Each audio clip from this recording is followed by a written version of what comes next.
How's it going, bros? My name is PewDiePie. I'm just gonna get right to it. I have some important news for you, bros. My videos aren't sending out properly to the sub boxes. YouTube is broken. You're right, Felix. YouTube is broken, but not in the way you think.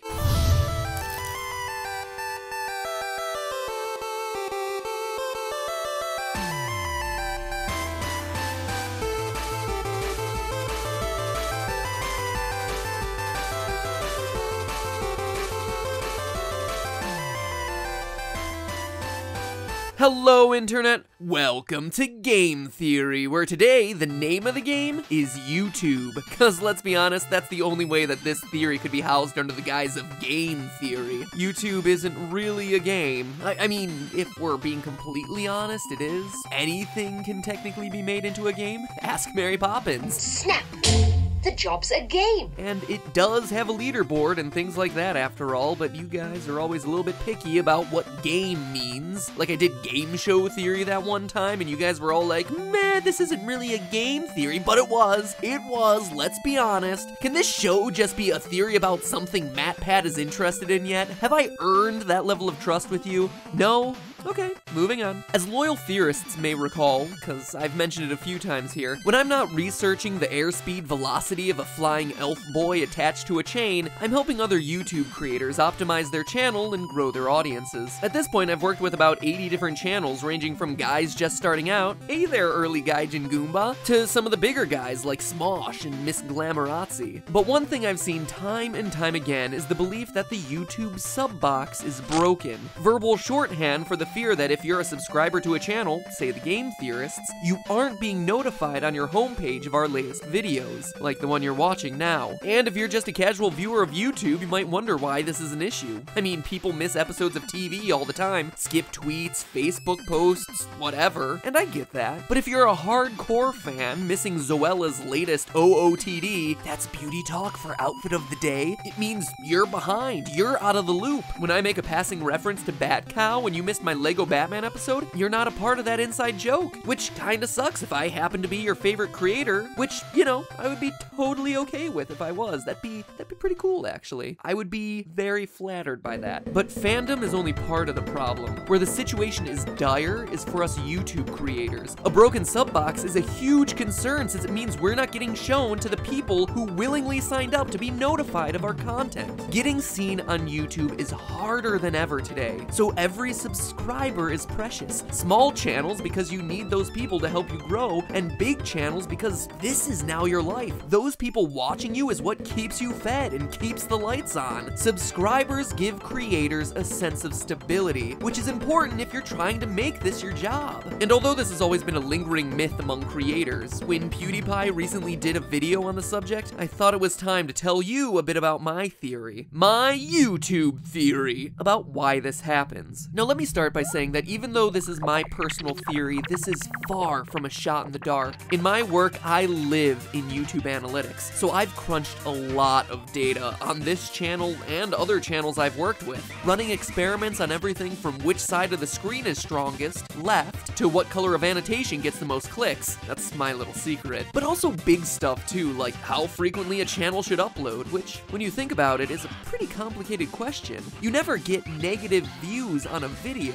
so uploading more videos should get you more views, right? Except that's not always the case. For some channels, I've gone in and recommended cutting half the programming and seen the number of views double with half the videos. It seems impossible, right? And it would be if it weren't for a phenomenon I like to call subscriber burn. The reason why channels can have millions of subscribers, but sometimes have a really hard time getting a tenth of those people to actually watch their videos. Let me explain using another website you might have heard of, matpatishot.com. Sorry, wrong bookmark. Facebook. Facebook is what I was going for. That's still a popular thing, right? Well, maybe not quite as much for you younger chillins, but follow along with me. On Facebook, you see lots of notifications in your feed from your local friends, people you regularly hang out with, people who put up infuriating political arguments that you just have to rebut, or cute cat pictures that you just want to print out and snuggle with on your bed.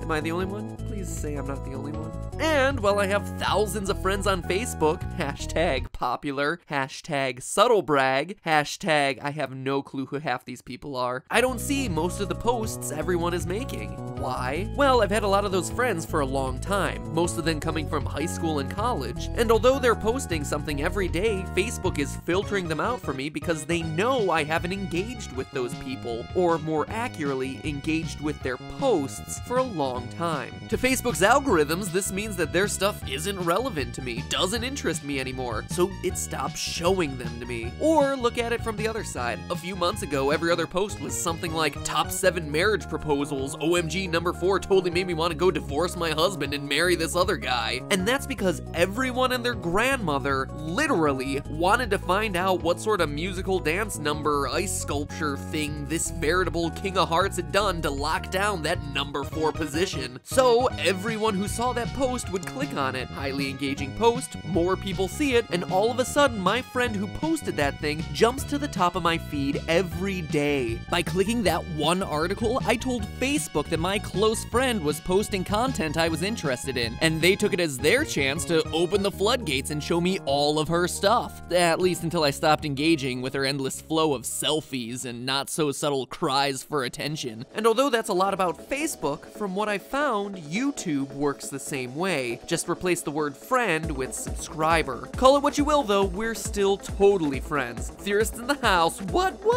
Anyway, if you click on every Game Theorist video, like you should, our notifications will appear at the top of your feeds when we have a new video. Bonus points if you like and comment. You're telling YouTube this is a channel you're very interested in. But if you only click on the show Digressing and Side Questing, which uploads like once a year at this point, since I keep the show's host Ronnie prisoner in my edit bay, a long time will pass between uploads that interest you. And by the time Ronnie escapes his shackles and pumps out a new video a year from now, you're not gonna see it. Too much time will have passed, and YouTube will have decided that you no longer want to see our uploads since you didn't click on them. You're still a subscriber, but you've become a defunct or burned out subscriber. This all makes sense, right? YouTube is like a dating service. It's their job to give people the best experience on the platform possible, and so they want to show you stuff that's most interesting and engaging for you. Visibility on the homepage is limited, so they want to only deliver the stuff that's got a high probability of getting you to click. It's a pretty smart solution to the problem of so much stuff being uploaded to YouTube every day. I mean, it certainly makes it hard for us creators because it basically forces us to constantly be creative and produce more videos. You don't get a vacation on YouTube, because once you go for more than 2 weeks without an upload, you're starting to put your channel at risk. But still, lots of websites do this filtering technique, so it's not earth-shattering stuff. But here's where the YouTube situation starts to get complicated. It's not just on a time basis, but also on a per video basis. And this is where PewDiePie's broken sub box comes in. PewDiePie produces tons of videos, at least one a day, which gets him an enormous amount of views and subscribers. But it's also really hard for subscribers to keep up.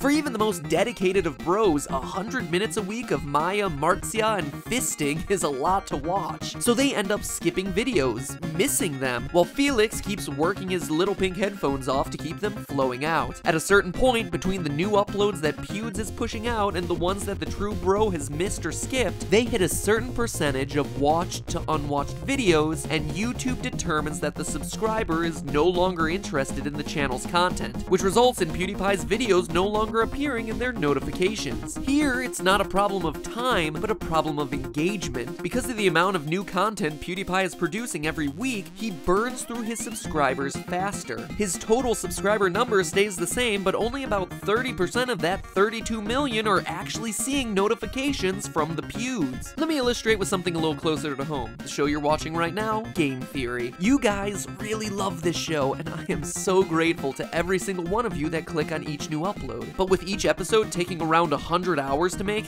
yeah, seriously, it takes 100 hours to make these things. It's crazy, right? I can only produce these videos so fast, even with Ronnie chained in the basement. All the other shows on the channel help me out between uploads, but they just don't get the number of clicks as this series, which means that I need to stay constantly aware of how many culture shocks, smash histories, etc. I upload in between game theories. If I do too many, you guys won't see that next episode of GT in your feed. You'll have been burned out by the YouTube algorithm. Even within game theory, for every few episodes I do on mobile games, indie games, or something more obscure, I make sure to keep everything balanced with some big games, Nintendo titles, since those are the ones that everyone can relate to and will check out. I've structured the release schedule on this channel in such a way that we can try new and different things, but also try to make sure that there's enough for everyone so that you stay an active subscriber rather than a burned out one. And thus, the mystery of the sub box is solved. Is it a perfect system? No, certainly not. But put yourself in YouTube's shoes. With what, 1,000 hours of video uploaded every 60 minutes or something ridiculous like that, and lots of viewers subscribe to lots of channels, they need some way to determine what you'll like and what you won't.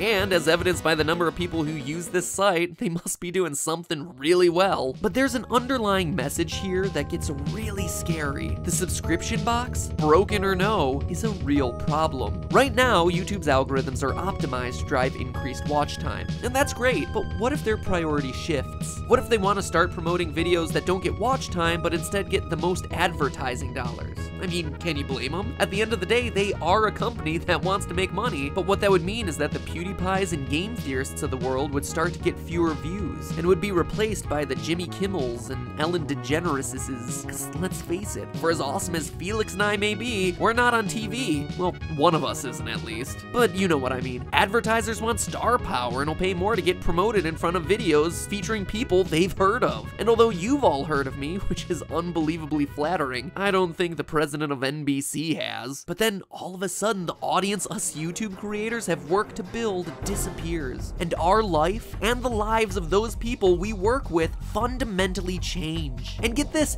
isn't a hypothetical situation, it's happened once before. In 2012, when YouTube switched from a view-based algorithm to a retention-based one. Check out my last video on the subject here for more details. Channels that were getting 10, 15, 20 million views a month dropped to 3 to 5 overnight. Call it what you will, broken sub box, subscriber burn, whatever. But at the end of the day, we all assume that once you have a subscriber, a dedicated audience member on YouTube who has said they like your content, you keep them. That person is your fan until they get bored of you, or you say something about Mario that irrationally offends them and they unsub or whatever. But that's far from the truth. Small tweaks to the system can have huge ramifications on the biggest, most popular creators, and that's scary, especially if you're trying to do YouTube for a living, trying to help out other creators as part of a team. And that is the true way YouTube is broken. We just want to make more cool new content for you guys, but it's a huge risk when algorithm changes result in viewership graphs like this. And that's the sad thing that we all have to remember at the end of the day. The website's name may be YouTube, but in all honesty, it's still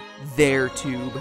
But hey, that's just a theory. A theory about something MatPat is interested in. Thanks for watching. For what it's worth, you should subscribe. Maybe you'll see my videos for a few weeks. That'd be nifty, right? And if you happen to click on a bunch and I manage my programming just right, maybe we'll all get lucky and you won't get burned out of my notifications. So let's roll the dice together. Nuzzle that subscribe button, please. But if you're already subscribed, or not the type to click the subscribe button in the first place, answer me this question. I'm curious. Outside of things like sports and video games, would you say that YouTube is your primary source of entertainment? Like, do you watch more YouTube than you do things like watch TV or movies, read books? Reading books, that's funny. Click on yes if you know the YouTube community like the back of your hand, and click on no if you're still looking forward to that weekly episode of Big Bang Theory. No judgment here, I'm just curious. Alright guys, I think that's about it. Hopefully, fingers crossed, you'll see my next upload in your notification feeds.